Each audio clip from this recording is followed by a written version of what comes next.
வணக்கம் ஃப்ரெண்ட்ஸ். நம்ம இந்த வாரம் சண்டே நடந்த டெஸ்ட் 5ஓட மேக்ஸ் எக்ஸ்பிளானேஷன் தான்ப்பா இப்போ பார்க்க போகிறோம். இப்போ வாங்க நம்ம வீடியோக்குள்ளே போகலாம். ரீனா மற்றும் உஷாவோட தற்போதைய வயது அப்படின்னு சொல்லியிருக்காங்க. நீங்கள் வயது கணக்கு அப்படின்னு நீங்கள் அட்டன் பண்ண போகிறீங்க, அது கொஸ்டின் பேப்பரில் வந்துருச்சு அப்படின்னா அந்த மேக்ஸை வந்து நீங்கள் எங்கேருந்து கொடுக்கணும் அப்படின்னா தற்போதைய வயதுலேருந்து தான் நீங்கள் போகணும். அப்படி போனால் தான் உங்களுக்கு இந்த சம் வந்து ரொம்ப ஈஸியாக இருக்கும். முன்னாடி இருக்கிறது பின்னாடி இருக்கிறது, முன்பு அவங்களுக்கு வயசு இவ்வளவு, பின்பு அவங்களுக்கு வயசு இவ்வளவு அப்படிங்கிறத வச்சு நீங்கள் சம் போட்டிங்க அப்படின்னா உங்களுக்கு ரொம்ப கன்ஃபியூஸலாக ஒரு மாதிரி சுத்தலாக இருக்கும். அதனால் நீங்கள் தற்போதைய வயதுலேருந்து போயிட்டீங்க அப்படின்னா நீங்கள் ரொம்ப ஈஸியாக ஆன்சர் எடுத்துகிற மாதிரி இருக்கும். இப்போ நம்ம எல்லாமே தற்போது வயதுலேருந்து தான் போக போகிறோம். உங்களுக்கு எப்படி எளிமையாக புரியுது அப்படின்னு பாருங்கள். ஃபஸ்ட்டு பாருங்கள், ரீனா மற்றும் உஷாவின் தற்போதைய வயது வந்து 24, 36 அப்படிங்கிறாங்க. அதாவது ரீனாக்கு 24 வயசு, உஷாக்கு 36 வயசு அப்படின்னு சொல்கிறாங்க.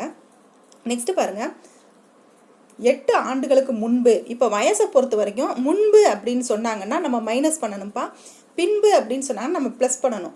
ஏன் அப்படின்னா 8 வருஷத்துக்கு முன்னாடி, அதாவது இந்த பொண்ணுக்கு 8 வருஷத்துக்கு முன்னாடி அப்படிங்கிறாங்க.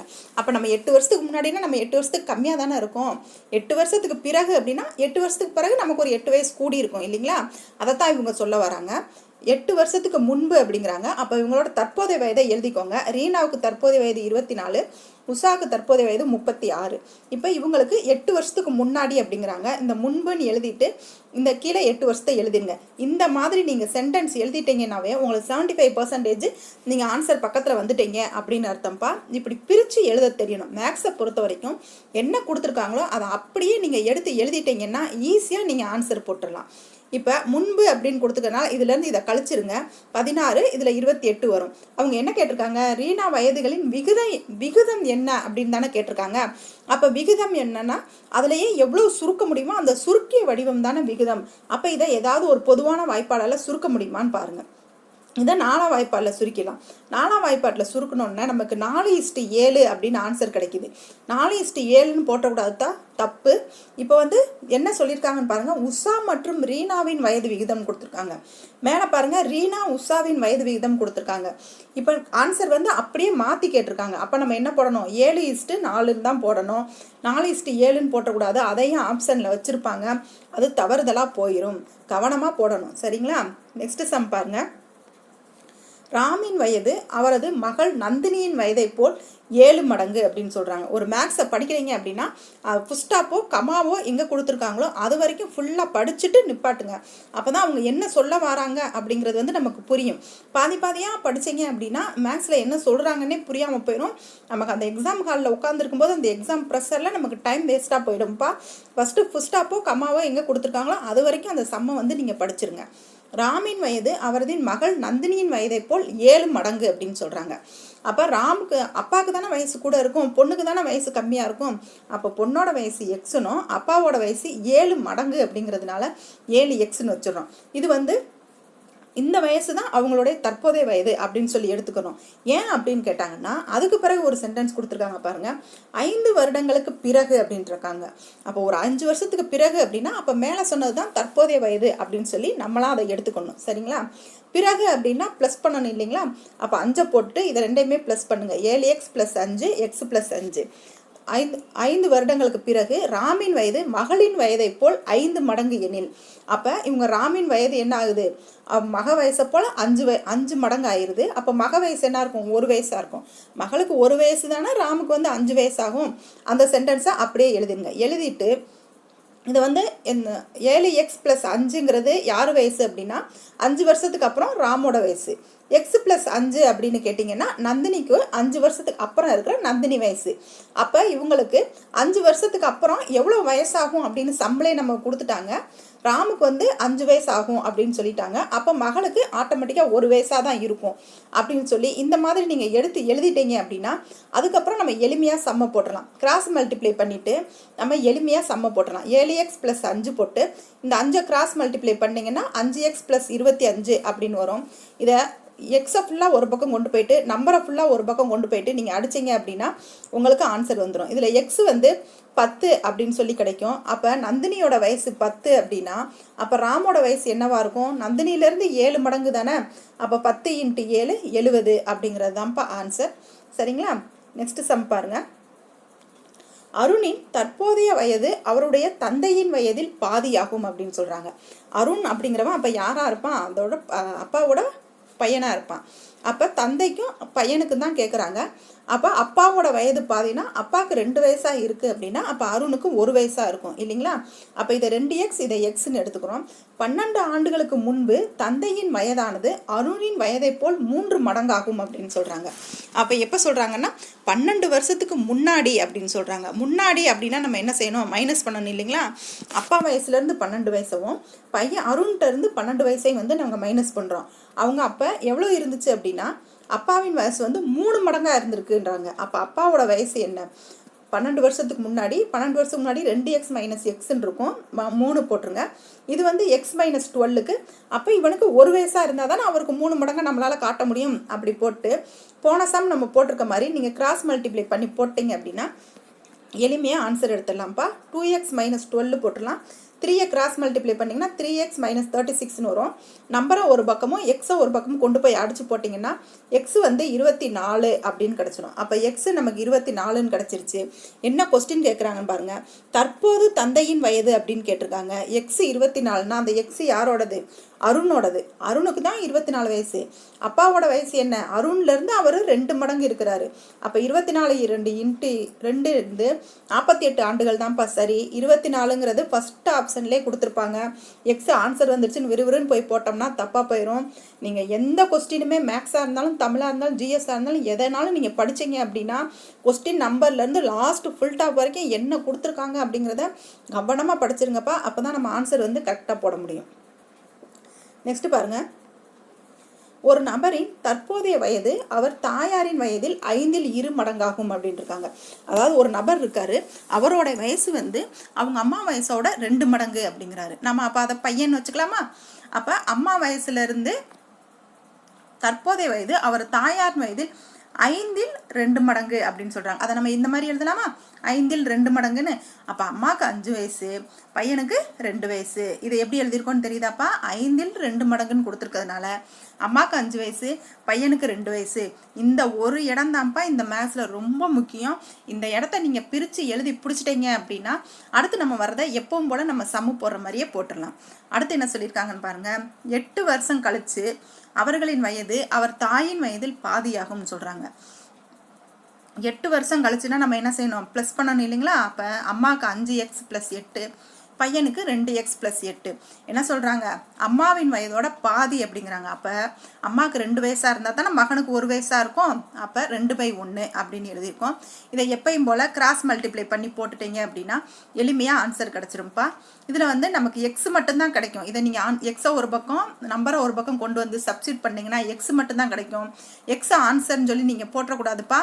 ஏன்னா எக்ஸ் வந்து மகனுக்கு கிடைக்கும். ஏன்னா மகன் 2 எக்ஸ்லையும் ஏதாவது ஒரு எக்ஸை போய் போடுங்க. அப்போ 2 × 8 எவ்வளோ வரும்? 2 8 16 வரும். நீங்கள் இதில் போய் 5 மடங்கு ஆக்கி போய் நீங்கள் டைம் வேஸ்ட் பண்ணிக்கிட்டு இருக்கக்கூடாது. என்ன கொஸ்டின் கேட்டிருக்காங்க? தாயாரின் தற்போதைய வயது தான் கேட்டிருக்காங்க. நம்ம கிடச்சிருக்கிறது என்ன? எக்ஸு. அப்போ தாயாரின் வயசு என்ன? 5x. அப்போ 5 × 8 40 அப்படின்னு போடணும். எப்பயும் போல் நம்ம மகனுக்கு தானே போடுவோம் அப்படின்னு சொல்லிட்டு நீங்கள் எக்ஸை கொண்டு போய் மகன்கிட்ட போட்டிங்கன்னா 16 வரும். அதுக்கப்புறம் போய் இந்த 16ல் வந்து இந்த 16 2 மடங்கு. அப்போ அம்மாவுக்கு இன்னொரு 3 மடங்கை கூட்டணுன்ட்டு இதில் போய் 3 பெருக்கிக்கிட்டு உட்காந்துருந்தீங்கன்னா நேரம் வேஸ்ட்டாக போயிரும்ப்பா. எப்படி எளிமையாக சம்மை போடணுமோ எப்படி ஷார்ட்கட்டில் எளிமையாக போட்டுடணும். சரிங்களா? நெக்ஸ்ட் சம் பாருங்கள். முரளியின் தற்போதைய வயது அவருடைய தந்தையின் வயதில் பாதியாகும் அப்படிங்கிறாங்க. ஒரு அப்பாவும் பையனும் இருக்காங்க. அவரோட வயது அவங்க அப்பாவோட வயசில் பாதி அப்படிங்கிறாங்க. அப்போ முரளிக்கு எக்ஸ் வயசும் அப்பாவுக்கு 2x வயசும் வச்சிடலாமா? 10 ஆண்டுகளுக்கு முன்பு தந்தையின் வயதானது முரளியின் வயதை போல் 3 மடங்காக இருந்தது அப்படிங்கிறாங்க. 10 ஆண்டுகளுக்கு முன்பு அப்படின்னா நம்ம என்ன செய்யணும்? எப்பயும் போல் மைனஸ் போட்டுணுமா? x - 10 2x - 10 அப்படின்னு போட்டுடலாம். போட்டிங்கன்னா என்ன கொடுத்துருக்காங்க? தந்தையின் வயது வந்து 3 மடங்குன்றாங்க. அப்போ தந்தையின் வயசு 3, அப்போ பையனோட வயசு 1. எப்பயும் போல் நீங்கள் கிராஸ் மல்டிப்ளை பண்ணி போட்டு எக்ஸ் எல்லாம் ஒரு பக்கம் நம்பரெல்லாம் ஒரு பக்கம் கொண்டு வந்தீங்கன்னா நமக்கு எக்ஸ் கிடச்சிருங்களா? அவங்க கொஸ்டின் என்ன கேட்டிருக்காங்க? தந்தையின் தற்போதைய வயதுன்னு கேட்டிருக்காங்க. தந்தைக்கு என்ன இருக்குது? 2x இருக்குங்களா? அப்போ நம்ம எக்ஸை கொண்டு போய் இதில் மல்டிப்ளை பண்ணோம்னா தந்தையின் தற்போதைய வயது 40ன்னு கிடச்சிரும். அப்போ முரளியின் வயது என்ன? 20. சரிங்களா? நெக்ஸ்ட் சம் பாருங்கள். P மற்றும் Qவின் தற்போதைய வயதுகளின் விகிதம் 2:3 அப்படின்னு சொல்கிறாங்க. அதாவது இது வரைக்கும் நம்ம தந்தை மகன் அப்படின்னு சொல்லியே வச்சு பார்த்துக்கிட்டு இருந்தோம்ப்பா. இது வந்து லெட்டர்ஸை வச்சு கொடுத்துட்டாங்க. இது ஒரு வருஷம் ப்ரீவியஸ் இயர் கொஸ்டின்ப்பா, குரூப் 4 கொஸ்டின் தான் பாருங்கள். P மற்றும் Qவின் வயது 2:3 அப்படிங்கிறாங்க. அதாவது Pக்கு 2 வயசு ஆகுதான், Qக்கு 3 வயசு ஆகுதான். அவர்களின் வித்தியாசம், அவர்களோட வயசோட வித்தியாசம் 8 ஆண்டுகள்னு சொல்லியிருக்காங்க. இவங்க 2 பேர்த்துக்குமே வித்தியாசம், அதாவது இவங்க 2 பேர்த்துக்குள்ள ரேஷியோ வித்தியாசம் எவ்வளவுன்னு கேட்டிங்கன்னா 8 அப்படிங்கிறாங்க. அப்போ 2 பேர்த்துக்கு எவ்வளோ வித்தியாசம் இருக்குன்னு பாருங்கள். 3ல் 2 போச்சுன்னா எவ்வளோ, 1 தானே, அந்த 1 தான் 8 அப்படிங்கிறாங்க. அப்போ Pயின் தற்போதைய வயது என்ன அப்படின்னு கேட்டிருக்காங்க. 2 பேர்த்துக்குள்ள வித்தியாசம் வந்து 1, அந்த 1 தான் 8 வருஷம்னு கொடுத்துட்டாங்க. அப்போ இந்த 8 அப்படியே அந்த 2ல் மல்டிப்ளை பண்ணி போட்டுடலாமா? அப்படியே மல்டிப்ளை பண்ணி போட்டுட்டோம் அப்படின்னா 16 இஸ் த ஆன்சர். சரிங்களா? அந்த சம் புரிஞ்சுச்சாப்பா? அடுத்த சம் பாருங்கள். இரு சகோதரர்களின் வயதுகளின் வித்தியாசம் 10 ஆண்டுகள். அதாவது 2 சகோதரர் இருக்காங்க, அவங்களோட வயசு வித்தியாசம் என்ன அப்படின்னு கேட்டிங்கன்னா 10 அப்படிங்கிறாங்க. அப்போ ஒருத்தருக்கு வந்து எக்ஸ் வயசாக இருக்கும், இன்னொருத்தர் வந்து அந்த எக்ஸ் வயசுலேருந்து 10 வயசு கூட இருப்பார். சரிங்களா? இந்த இடம் எழுத தெரிஞ்சிருச்சுன்னா தான்ப்பா இந்த சம்ம வரத்தை இந்த சம்மை பொறுத்த வரைக்கும் உங்களால் ஆன்சர் போட முடியும். இவங்களுக்கு இவங்களுக்கு எக்ஸ் + 10 அப்படின்னு உங்களுக்கு போட தெரியலை அப்படின்னா இந்த சம்மே உங்களால் அட்டன் பண்ண முடியாது. இந்த இடம் வந்து உங்களுக்கு எக்ஸ் + 10ன்னு எப்படி பிரித்து எடுக்கணுங்கிறது உங்களுக்கு தெரிஞ்சிருக்கணும். நெக்ஸ்ட் பாருங்கள், 15 ஆண்டுகளுக்கு முன்பு. அப்போ 15 ஆண்டுகளுக்கு முன்புன்னா நம்ம என்ன போடணும்? -15 போடணும் இல்லைங்களா? அப்போ எக்ஸ் - 15, எக்ஸ் + 10, அப்போ அதோட முன்பு அப்படின்னா அதில் 15 கழிக்கிறோம். அப்போ 10ல் 15 போச்சுன்னா -5ன்னு கிடைக்கும். இந்த மைனஸை கவனமாக போடணும்ப்பா. -5 தான் கிடைக்கும். ஏன்னா 15க்கு தானே மைனஸ் சிம்பிள் இருக்குது, அதனால -5. நெக்ஸ்ட் என்ன சொல்கிறாங்கன்னு பாருங்கள். மூத்தவரின் வயது இளையவரை விட 2 மடங்கு அப்படிங்கிறாங்க. அதாவது மூத்தவர் யார்? எக்ஸ் + 10 அப்படின்னு வச்சோம்னா யாருக்கு வயசு கூட இருக்கோ அவங்க தானே மூத்தவர். அப்போ எக்ஸ் + 10 தான் மூத்தவங்க. அவருக்கு தான் வயசு வந்து இளையவரை விட 2 மடங்கு அப்படிங்கிறாங்க. அப்போ அவருக்கு 2 வச்சுட்டு இளையவருக்கு வந்து 1 வயசு வச்சா கரெக்டாக வந்துருங்களா? சரிங்களா? அந்த வச்சுருக்கோமாப்பா. எப்பயும் போல் கிராஸ் மல்டிப்ளை பண்ணி நம்பரெல்லாம் ஒரு பக்கம் கொண்டு போய் எக்ஸ் எல்லாம் ஒரு பக்கம் கொண்டு வந்தோம் அப்படின்னா நமக்கு ஆட்டோமேட்டிக்காக ஆன்சர் வந்துடும். அப்போ எக்ஸ் சிறியவரின் வயதை தான் கேட்டிருக்காங்க. அப்போ நம்ம எக்ஸ் என்ன வந்திருக்கோ அதுதான் நமக்கு ஆன்சராகவும் வரும். ஏன்னா மூத்தவங்க நம்பரை கேட்டால் தான் நம்ம 10 வருஷத்தை கூட்டி போடணும். இவங்க வந்து சிறியவரின் வயதை கேட்டிருக்கிறதுனால நமக்கு 25 தான் ஆன்சர். நெக்ஸ்ட் சம் பாருங்கள். ஹிதேசியின் வயது வந்து 40 மற்றும் ரோனியின் வயது வந்து 60 அப்படிங்கிறாங்க. ஹிதேசிக்கு வயசு 40ஆமா, ரோனிக்கு வயசு 60ஆமா. எடுத்து எழுதிருங்க. எத்தனை ஆண்டுகளுக்கு முன்பு அவர்களின் வயது வித்தியாசம் 3:5 என இருந்திருக்குங்கிறாங்க. எத்தனை வருஷத்துக்கு முன்னாடி அப்படின்னு சொல்லியிருக்காங்கப்பா. முன் அப்படின்னா அவங்களுக்கு வந்து ஒன்றையும் கழிக்கணும் அப்படின்னு ஞாபகம் வச்சுக்கோங்க. 3:5 இருக்கும்னு சொல்கிறாங்க. இதை வந்து நீங்கள் ஆப்ஷன் மெத்தடில் போயிருங்கப்பா, போனால் தான் உங்களுக்கு நல்லதாக இருக்கும். அப்புறம் நம்ம நார்மல் மெத்தடில் போனோம்னா உங்களுக்கு டைம் இழுத்துரும். முன் அப்படின்னா நம்ம கழிக்கணுமா? நமக்கு 4 ஆப்ஷன் கொடுத்துருக்காங்களா? இவங்களுக்கு வந்து 40, இவங்களுக்கு 60 இருக்குது. இப்போ நான் 10 எடுத்துக்கிறேன். 10 இவங்ககிட்ட கழிச்சிங்க அப்படின்னா 30 கிடைக்கும். 60ல் 10 கழிச்சோம்னா 50 கிடைக்கும். அவங்க சொல்கிற ரேஷியோ என்ன? 3:5 தான். அப்போ 0வையும் அடிச்சு விட்டோம்னா 3:5 அப்படின்னு கிடச்சிருங்களா? இதுதான்ப்பா ஆன்சரு. இந்த சம்மு ரொம்ப ஈஸியான சம்மு, புரிதல் இருந்தால் மட்டும் ஈஸியாக போட்டுடலாம். அடுத்த சம் பாருங்க. 3 நபர்களின் தற்போதைய வயது விகிதங்கள். அதாவது 3 பேருக்கு வந்து வயசு சொல்லியிருக்காங்க. 4, 7, 9 அப்படின்னு இருக்காங்க. 6 ஆண்டுகளுக்கு முன்பு அவர்களின் கூடுதல் 62 அப்படிங்கிறாங்க. இந்த 3 பேருக்குமே 6 வருஷத்துக்கு முன்னாடி வந்து இவங்க வயசு கூடுதல் வந்து 62 இருந்துச்சு அப்படிங்கிறாங்க. அவர்களின் தற்போதைய வயது என்ன அப்படின்னு கேட்டிருக்காங்க.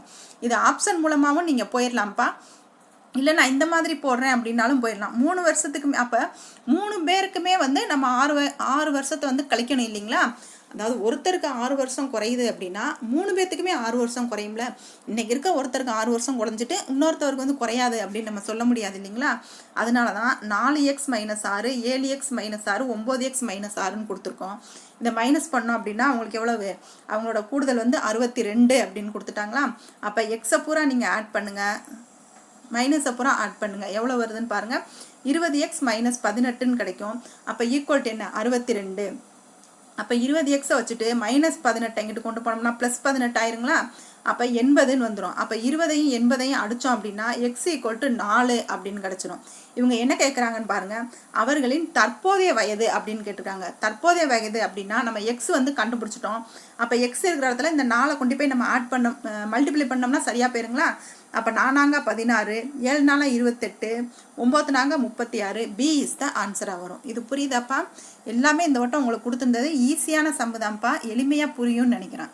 நெக்ஸ்ட் பாருங்கள், தீபக் மோகன் 2 பேர் இருக்காங்க. தீபக் மோகன்கிறது ஒருத்தன் தான்ப்பா, 2 பேர் இல்லை. தீபக் மோகன் அப்படிங்கிறவங்க வந்து தெற்கு நோக்கி 5 கிலோமீட்டர் தூரம் நடந்து வலப்பக்கம் திரும்புகிறார் அப்படிங்கிறாங்க. ஃபஸ்ட்டு நமக்கு டைரக்ஷன் சம்மு கேட்டுட்டாங்க அப்படின்னா முதல் நீங்கள் இந்த மாதிரி டைரக்ஷனை நீங்கள் போட்டுருங்க. நார்த்து சவுத்து ஈஸ்ட்டு வெஸ்ட்டு அப்படிங்கிற டைரக்ஷனை நீங்கள் போட்டுருங்கப்பா. போட்டுட்டு நீங்கள் அதிலேருந்து அதுக்கப்புறம் நீங்கள் சம் போட ஆரம்பிச்சிங்கன்னா நமக்கு கொஞ்சம் எளிமையாக புரியும். இப்போ ஃபஸ்ட்டு பாருங்கள், அவர் வந்து தெற்கு நோக்கி 5 கிலோமீட்டர் தூரம் நடக்கிறாராம். அப்போனா இந்த இடத்துல ஸ்டார்ட் பண்ணியிருப்பாருங்களா, இங்கே ஸ்டார்ட் பண்ணாங்கன்னா தான் இவங்க தெற்கு நோக்கி வந்து 5 கிலோமீட்டர் நடக்க முடியும். நடந்துட்டு அதுக்கு பிறகு என்ன செய்கிறாங்கன்னா வலப்பக்கம் திரும்புகிறாங்களாம். இந்த பக்கம் வந்தாங்கன்னா அவங்களோட வலது பக்கம் இப்படி இருக்குங்களா, இதில் 3 கிலோமீட்டர் தூரம் வந்து நடக்கிறாங்க அப்படிங்கிறாங்க. அதுக்கப்புறம் வந்து அவர் இடது பக்கம் திரும்புகிறாராம். இந்த பக்கம் திரும்புவாரா, திரும்பி 5 கிலோமீட்டர் நடக்கிறாங்கங்கிறாங்க. நடந்துட்டாரு. இப்போது அவர் எந்த திசையை எதிர்கொள்வார் அப்படிங்கிறாங்க. அதாவது இவர் இப்படி வந்தவர் இப்படி திரும்பி மறுபடியும் இப்படி திரும்புறாருன்னா அவர் எந்த பக்கம் போனாரோ அதே பக்கத்தில் தானே போய்கிட்டு இருக்காரு. அப்போ தெற்கு அப்படிங்கிறது தான் ஆன்சர். சரிங்களா? நெக்ஸ்ட் பாருங்க,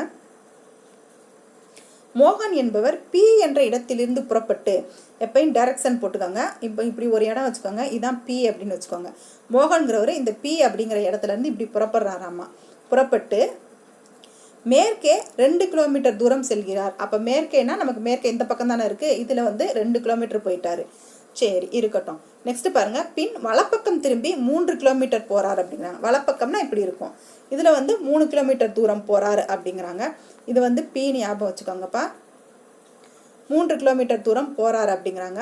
அதுக்கப்புறம் இவர் என்ன செய்கிறாரு அப்படின்னா இடப்பக்கம் திரும்பி 5 மீட்டர் போறாருங்கிறாங்க. இதான் இடப்பக்கம். இது எவ்வளோ போறாருன்னா 5 மீட்டர் போறாரு அப்படிங்கிறாங்க. நெக்ஸ்ட்டு இறுதியாக இடப்பக்கம் திரும்பி 3 மீட்டர் போறாங்க. இறுதியாக மறுபடியும் 3 மீட்டர் வந்து திரும்பி போறாரு அப்படிங்கிறாங்க.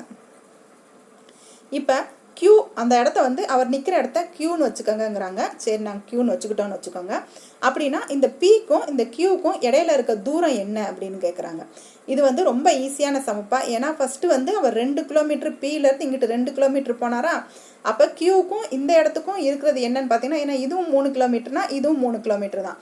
அப்போ மேலே எவ்வளோ இருக்குது, 5 கிலோமீட்டர் தானே அவர் கடந்திருக்காரு. இந்த 5 கிலோமீட்டர் இந்த 2 கிலோமீட்டர் ரெண்டும் சேர்ந்து 7 மீட்டர் அப்படிங்கிறது தான் ஆன்சராக வரும். சரிங்களா? இது கவனமாக புரியுதாப்பா எப்படின்னு? ஃபஸ்ட்டு 2 மீட்டர் போகிறாரு, அப்புறம் 3 கிலோமீட்டர் மேலே போயிருக்காரு, 5 கிலோமீட்டர் இந்த பக்கம் போகிறாரு, 3 கிலோமீட்டர் இங்கே போகிறாரு. இந்த 3 கிலோமீட்டர் இந்த 3 கிலோமீட்டர் ஈக்குவல் ஆயிருங்களா. அப்போ அவர் எவ்வளோ கிலோமீட்டர் போயிருக்காருன்னா அந்த 5 2 சேர்ந்து 7 kilometre is the answer. Next question பாருங்கப்பா. ஏ என்பவர் பி என்பவரின் சகோதரி அப்படிங்கிறாங்க. இப்போ நீங்கள் இதை ஒன்றொன்னா எழுதிட்டு வாங்க. ஏ பின்னு எழுதிக்கோங்க. இப்போ பி என்பவர் ஏ என்பவரோட சகோதரி, அதாவது ஏ என்பவர் பி என்பவரின் சகோதரி. அதாவது பி வந்து யாருன்னே நமக்கு சொல்லலை, ஆனால் ஏ வந்து சகோதரின்னு சொல்லியிருக்காங்க. இந்த பக்கம் டைரக்ஷன் போட்டு நீங்கள் எழுதிருங்க. நெக்ஸ்ட் வந்து சி என்பவர் பியின் தாய். சியை பற்றி சொல்கிறாங்க. அவங்க யாரை பற்றி சொல்கிறாங்கன்னா பியோட தாய் அப்படிங்கிறாங்க. அப்போ பியை பற்றி பேசுகிறாங்க. பியிலேருந்து ஆரோ மார்க் போட்டுருங்க, தாய் அப்படின்னு போட்டுருங்க. நெக்ஸ்ட்டு டி என்பவர் சியின் தகப்பன் சொல்கிறாங்க. அப்போ டி யாருன்னா சியோட தகப்பன் அப்படின்னு சொல்லிட்டு எழுதிருங்க. நெக்ஸ்ட் பாருங்க, இ என்பவர் டீயின் தாய் அப்படிங்கிறாங்க. ஈங்கிறவங்க யாருன்னா இந்த டீயோட தாயா இ. இது எழுதிட்டிங்களா? அப்போ ஏ என்பவர் டியின் யாரு. அப்போ இந்த ஏ வந்து டிக்கு என்ன வேணும் அப்படின்னு கேட்குறாங்க. அப்போ இதை ஒன்றொன்னா பார்த்துக்கிட்டு வாங்கப்பா. பார்த்துக்கிட்டு வந்தீங்க அப்படின்னா ஏ என்பவர் டியின் அப்படின்னு கேட்டிருக்காங்க. இந்த ஏ தான் இந்த டிக்கு என்ன வேணும் அப்படின்னு கேட்டிருக்காங்க.